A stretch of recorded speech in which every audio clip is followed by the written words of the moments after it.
Ecuador's most powerful drug lord pleaded not guilty to 7 charges of drug and weapons trafficking in a court in the United States. Adolfo Macias, who's known as Fito, appeared a day after being extradited. He was the leader of Los Choneros gang, which has alleged links to a powerful Mexican drugs cartel and European criminal gangs. Fito was recaptured last month, more than a year after escaping from a high-security prison. Israel launches a ground assault in central Gaza as 28 countries call for an end to the conflict. One of Jeffrey Epstein's victims tells the BBC the Trump administration needs to release more information on the sex offender's abuses.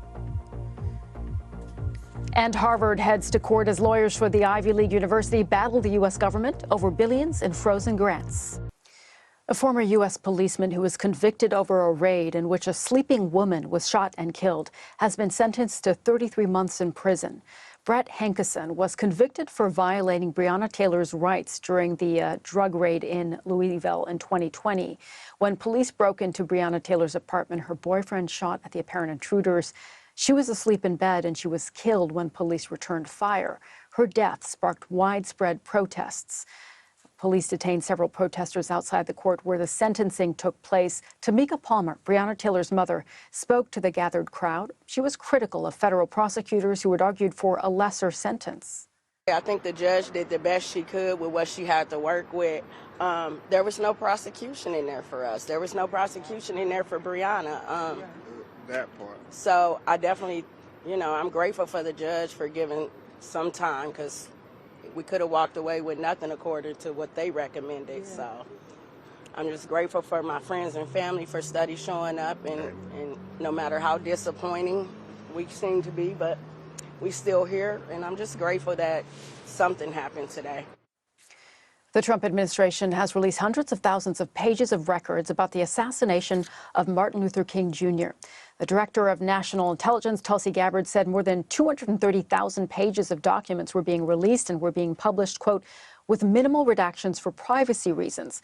In a statement, King's two surviving children said they, quote, support transparency and historical accountability, but they were concerned the records could be used for attacks on our father's legacy. Around the world and across the UK, this is BBC News.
The UK and 27 other countries called for an immediate end to the war in Gaza, saying the suffering of civilians has reached new depths.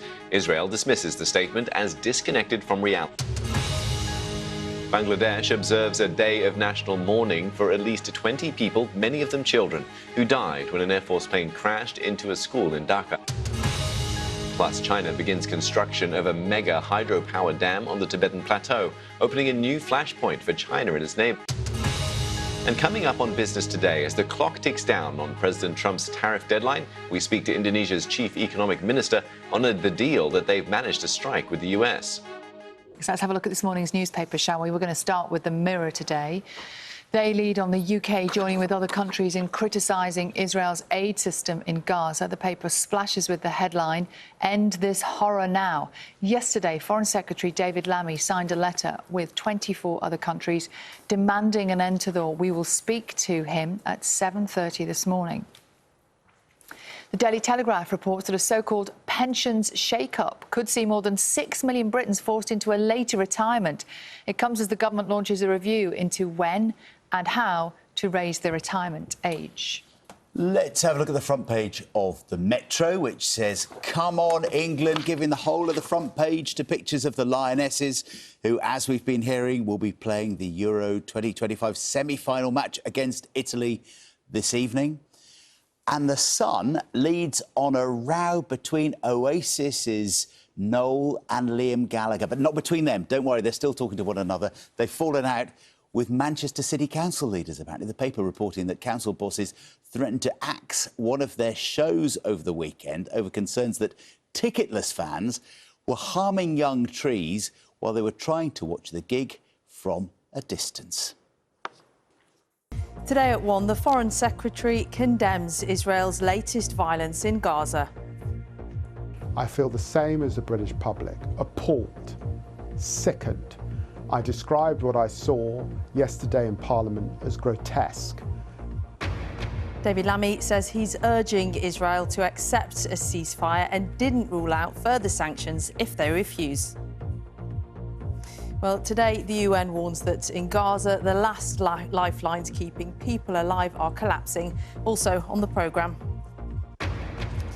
Government borrowing exceeds predictions for the month of June, fuelling further speculation of higher taxes. A minimum of 28 years in prison for Habiba Massoum, who murdered his wife Kulsuma Akhtar as she pushed their baby son in a pram through Bradford. He stabbed her more than 25 times. Hear them roar. England's Lionesses are hours away from their third successive Euros semi-final, but the Italian underdogs say they're ready. Hello, Joy. How's this for a wartime miracle and a novel way of saying I love you?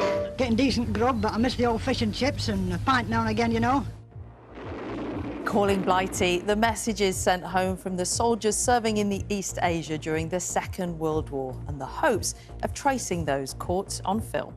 Tonight at 6, the former head of one of the country's biggest trade unions, Unite, had private flights and football tickets arranged for him by a construction company. The allegations about Len McCluskey are in an internal Unite report, which the BBC has seen.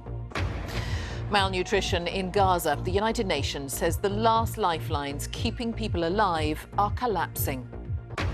The strike by resident doctors in England will go ahead from Friday after talks to avert the action broke down. The impact of rent rises, how the cost of renting a home in the UK has gone up in the last 3 years.